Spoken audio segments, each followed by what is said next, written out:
with summer temperatures coming, what are some tips to keep the car cool and things to monitor as we drive our car in higher outside temps? I don't know if there's much that needs to be monitored. I would say if you're running our products and our tuning, there's really not much you can do to hurt or damage the car. The ECU and the calibration are going to modify the engine running parameters based on outside temperature. I would say if you don't have an intercooler, and you want to drive the car hard, you should consider getting an intercooler.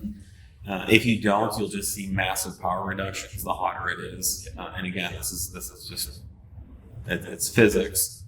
An engine cannot produce much power when it's ingesting really hot air. Detonation becomes a big issue. But no, I think with modern cars, you can drive them hard when it's hot.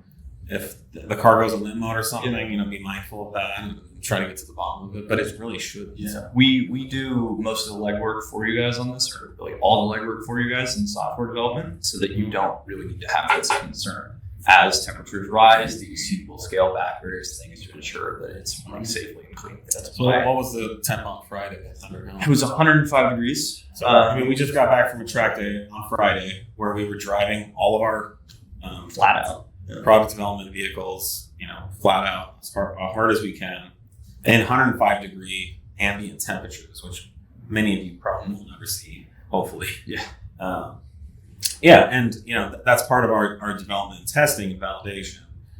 We don't want our customers to have to be concerned or worried about driving their car, no matter what elevation, what temperature, if it's hot or cold or what. And we've done this testing with stock cooling systems as well to ensure that everything runs properly. The absolute worst case scenario.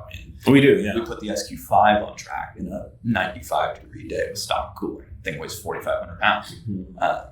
If you're worried about heat and all those things, certainly upgrading an intercooler helps, but there's nothing to be concerned. Yeah, nothing's dangerous. Yeah. And I don't even know what you could do other than just not driving it very hard. There's really not much you can do to, You can do like old Subarus, spray water on your intercooler. It doesn't work. I've done it. I spent years fucking with that shit. Back in the old days when cars weren't nearly as good. Yeah. Audis used to come with tiny little radiators that were off to the side, and they would all overheat, and It used to be a big problem is you literally couldn't drive your Audi on the hot days of the track. You could get a couple laps and overheat. My 90 overheated in Portland on a 70-degree day. Yeah. Well, that's one of the most good. Yeah. Because of the 5-cylinder, it took all the room up front, so they stuck the radiator on the side as kind of an afterthought. But once the B5s hit with a proper front-mounted radiator, you started seeing track days where we would be at Thunderhill all day long. There was just A4s and F4s lapping all day long. And those cars would get so hot. But they had a modern, ME7 type ECU.